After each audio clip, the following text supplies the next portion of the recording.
வணக்கம். மாரியப்பன் வானிலை அறிக்கை 2026 ஜனவரி மாதம் 17 சனிக்கிழமை வானிலை அறிக்கை. வானிலை அமைப்பு: கேரளாவுக்கு மேற்கு பகுதியில் லட்சத்தீவுக்கும் இடைப்பட்ட இடத்தில் வளிமண்டல சுழற்சி நிலை கொண்டது. இந்த நிகழ்வு கேரளா கடற்கரையோரங்கள், மேலும் கேரளா மேற்கு தொடர்ச்சி மலைகளில் ஓரிரு இடங்களில் லேசான மிதமான மழையாக கொடுக்க வாய்ப்பது வரும் நாட்களை பொறுத்தவரை.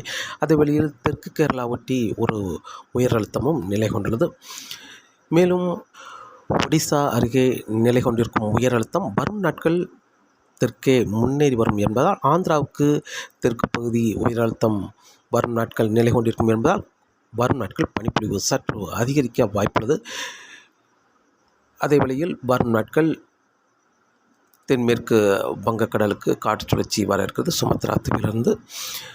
இந்த நிகழ்வு தொடர்ந்து இலங்கைக்கு தெற்கு பகுதி வழியாக குமரிக்கடல் வழியாக ஜனவரி 24, 25, 26 தேதிகளில் மேற்கு நோக்கி பயணிக்கும் என்பதால் வரும் நாட்கள் ஜனவரி 22ஆம் தேதியிலிருந்து படிப்படியாக தமிழகத்தில் மழைப்பொழிவு அதிகரிக்கும் என்றும் எதிர்பார்க்கப்படுகிறது.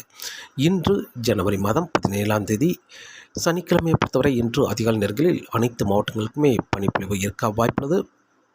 அதே வேளையில் பகல் நேரங்களில் வெயில் மட்டுமே இருக்க வாய்ப்புள்ளது. தெளிவான வானமாக இருக்கும். இன்று தெளிவான வானமாக இருந்தாலும் இடையே மேகங்களும் லேசான மேகங்கள், பனி மேகங்கள் இருக்க வாய்ப்புள்ளது பகல் நேரங்களிலும். அதே வேளையில் வரும் நாட்களை பொறுத்தவரை நாளை ஜனவரி 18, 19, 20 என்று அடுத்தடுத்த நாட்கள் தொடர்ந்து பனிப்பொழிவு இருந்தாலும் வரும் நாட்கள் சற்று பனிப்பொழிவு அதிகரிக்க வாய்ப்புள்ளது. ஜனவரி 17, 18 விட 19ஆம் தேதிக்கு பிறகு சற்று அதிகரிக்க வாய்ப்புள்ளது. அதே வேளையில் ஜனவரி 23ஆம் தேதி வரை தமிழகத்தில் பனிப்பொழிவு இருக்கும் என்றும் எதிர்பார்க்கப்படுகிறது. ஜனவரி 22ஆம் தேதி வரை பனிப்பொழிவு இருக்கும். ஜனவரி 23ஆம் தேதி முதல் படிப்படியாக பனிப்பொழிவு விலகும். கிழக்கு காற்றின் வருகையின் காரணமாக படிப்படியாக பனிப்பொழிவு விலக வாய்ப்புள்ளது.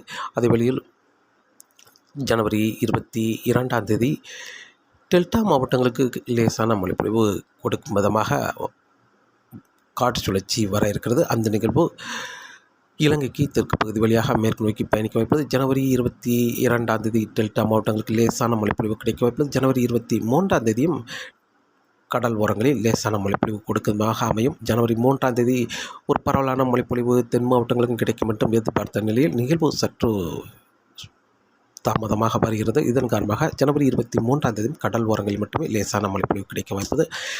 ஜனவரி 24ஆம் தேதியை பொறுத்தவரை கடலோர மாவட்டங்களுக்கு பரவலான மழைப்பொழிவாக கிடைக்கும் என்றும் எதிர்பார்க்கப்படுகிறது. தென் மாவட்ட கடலோரங்கள் ஒரு சில இடங்கள், அதேவேளை டெல்டா மாவட்டங்களுக்கு பரவலான மழைப்பொழிவு, சென்னை சுற்றியுள்ள மாவட்டங்களுக்கெல்லாம் கன முதல் மிக கனமழை வரை கிடைக்கும் என்றும் எதிர்பார்க்கப்படுகிறது. சென்னை சுற்றியுள்ள மாவட்டங்கள் அதேவேளையில் தெற்கு ஆந்திராவுக்கும் பரவலான மழைப்பொழிவாக கிடைக்க வாய்ப்புள்ளது. அதாவது மகாராஷ்டிரா அருகே ஒரு வளிமண்டல சுழற்சி நிலை கொண்டிருக்கும்.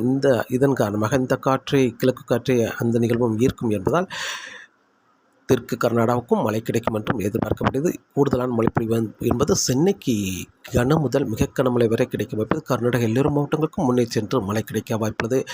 அதேவேளை டெல்டா மாவட்டங்களுக்கும் பரவலான மழைப்பொழிவு, தென் மாவட்டங்கள் கடல் ஓரங்கள் உள்பகுதி ஓரிரு இடங்கள் மழை கிடைக்கும் என்றும் எதிர்பார்க்கப்படுகிறது. ஜனவரி 24ஆம் தேதி ஜனவரி 25ஆம் தேதியும் கடலோர மாவட்டங்களுக்கு ஒரு பரவலான மழைப்பொழிவு, டெல்டா மாவட்டங்கள் தொடங்கி சென்னை வரை உள்ள கடலோர மாவட்டங்கள், அதனுடைய உள் மாவட்டங்களுக்கும் பரவலான மழைப்பொழிவு, மத்திய மாவட்டங்களுக்கும் பரவலான மழைப்பொழிவாக கிடைக்க வாய்ப்புள்ளது. அதேவேளையில் தென் மாவட்ட உள்பகுதி மேற்கு தொடர்ச்சி மலைகளில் ஓரிரு இடங்களில் லேசான மிதமான மழை கிடைக்கும் என்றும் எதிர்பார்க்கப்படுகிறது. ஜனவரி 24 ஜனவரி 25ஆம் தேதி ஒரு பரவலான மழைப்பொழிவு, மேற்கு தொடர்ச்சி மலை மாவட்டங்கள், கோயம்புத்தூர் சுற்றியுள்ள மாவட்டங்கள், தென் மாவட்டங்களுக்கெல்லாம் கூடுதலான பரப்பில் லேசான மிதமான மழை, மிதமான முதல் சற்று கனமழை, ஓரிரு இடங்கள் கனமழையாக கிடைக்க வாய்ப்பது. ஜனவரி 26ஆம் தேதி ஜனவரி 27ஆம் தேதியும் ஒரு பரவலான மழைப்பொழிவாக கிடைக்க வாய்ப்புள்ளது. தென் மாவட்டங்களுக்கும் மேற்கு தொடர்ச்சி மலைகளுக்கும் ஜனவரி 27ஆம் தேதியும் மழை கிடைக்கும் என்றும் எதிர்பார்க்கப்படுகிறது. ஜனவரி 28ஆம் தேதி முதல் மீண்டும் படிப்படியாக பனிப்பொழிவு அதிகரிக்கும். ஜனவரி 29, 30 தேதியில் பனிப்பொழிவு அதிகரித்தாலும் அதே வேளையில் சுமத்ரா அருகே ஜனவரி 27ஆம் தேதிக்கு பிறகு ஒரு காற்று சுழற்சி வர இருக்குது. அந்த நிகழ்வு மேற்கு நோக்கி முன்னேறி வரும். ஜனவரி 30ஆம் தேதி இலங்கைக்கு மழை கொடுக்கும் விதமாக நிகழ்வு வர இருக்கிறது. அந்த நிகழ்வு முன்னேறி வரும் பொழுது நிலநடுக்கோட்டுக்கு தெற்கு பகுதி ஒரு நிகழ்வு தீவிரமடைந்து கொண்டிருக்கும். இதன் காரணமாக அந்த நிகழ்வை சற்று மேலே முன்னேற முடியாமல் நிலநடுக்கோட்டு ஒட்டியே மேற்கு நோக்கி பயணிக்கும் என்றும் எதிர்பார்க்கப்படுகிறது. அந்த நிகழ்வு நகரை பொறுத்து ஜனவரி 29ஆம் தேதிக்கு பிறகு மழைப்பொழிவு அமையும் என்றும் எதிர்பார்க்கப்படுகிறது. அந்த நிகழ்வு இலங்கைக்கு மட்டும் மழை கொடுத்து நிலநடுக்கோட்டு ஒட்டியே மேற்கு நோக்கி பயணிக்குமா, அல்லது அந்த நிகழ்வு சற்று முன்னேறி வந்து இலங்கைக்கு மிக நெருக்கமாக வந்து மேற்கு நோக்கி பயணித்து தமிழகத்துக்கும் மழை கொடுக்குமா என்பது வரக்கூடிய நாட்களில் பார்க்கலாம். ஆனால் இப்போதைக்கு ஜனவரி 17ஆம் தேதி முதல் ஜனவரி 22ஆம் தேதி வரை அனைத்து மாவட்டங்களுக்கும் பனிப்பொழிவு இருக்க வாய்ப்புள்ளது. பகல் நேரங்களில் வெயில் மட்டுமே இருக்க வாய்ப்புள்ளது. அதே வேளையில் ஜனவரி 22ஆம் தேதி கடல் ஓரங்களில் மழை கிடைக்கும். ஜனவரி 23ஆம் தேதி கடல் ஓரங்களில் மழை கிடைக்கும். ஜனவரி 24ஆம் தேதி தமிழகத்தில் படிப்படியாக மழைப்பொழிவு அதிகரிக்கும். நிகழ்வு நகர்வை பொறுத்து தமிழகத்தில் மழைப்பொழிவு அமையும் என்றும் எதிர்பார்க்கப்படுகிறது. இப்போதைக்கு டெல்டா மாவட்டங்கள், சென்னை சுற்றியுள்ள மாவட்டங்களுக்கு ஒரு பரவலான மழைப்பொழிவாக இருந்தாலும் வரும் நாட்கள் சற்று மிக நெருக்கமாக வந்தாலும் தென் மாவட்டங்கள், மேற்கு தொடர்ச்சி மலை மாவட்டங்களுக்கும் ஒரு நல்ல மழைப்பொழிவாக அமையும் என்றும் எதிர்பார்க்கப்படுகிறது. அதே வேளையில் காற்றின் வேகத்தை பொறுத்தவரை காற்றின் வேகம் வரக்கூடிய நாட்களில் இன்று ஒரு நாள் மட்டும் மன்னார் வளைகுடா குமரிக்கடலில் காற்றின் வேகம் சற்று அதிகரித்து காணப்படும். அதிகபட்சம் குமரிக்கடலில் 35 முதல் 45 கிலோமீட்டர் ஆகும். இடையிடையே 50 கிலோமீட்டர் வரை காற்றின் வேகம் இருக்க வாய்ப்பது. ஆனால் மன்னார் வளைகுடாவை பொறுத்தவரை ஆழ்கடலில் 30 முதல் 40 கிலோமீட்டர் வரை காற்றின் வேகம் இருக்க வாய்ப்பது. வங்கக்கடலை பொறுத்தவரை பெரிய அளவில் காற்றின் வேகம் இருக்க வாய்ப்பில்லை. மீனவர்களுக்கு மீன்பிடிக்க சாதகமான சூழலாக அமைந்து கொண்டிருக்கிறது. அதே வேளையில் வரும் நாட்கள் தொடர்ந்து மன்னார் வளைகுடா குமரிக்கடலில் காற்றின் வேகம் குறைய வாய்ப்புள்ளது. ஆனால் ஜனவரி 22ஆம் தேதிக்கு பிறகு படிப்படியாக காற்றின் வேகம் அதிகரிக்கும். சுமத்ரா வழியாக வரும் காற்று சுழற்சி இலங்கைக்கு மிக நெருக்கமாக வந்து மீண்டும் குமரிக்கடல் வழியாக மேற்கு நோக்கி பயணிக்கும் என்பதால் காற்றின் வேகம் படிப்படியாக அதிகரிக்கும். ஜனவரி 22 விட 23, 24, 25 தேதிகளில் படிப்படியாக காற்றின் வேகம் அதிகரிக்கும்.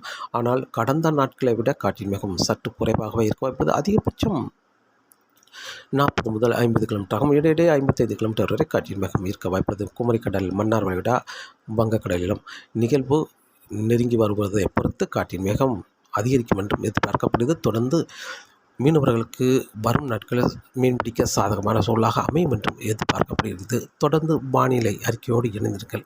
மீண்டும் சந்திப்போம். நன்றி, வணக்கம்.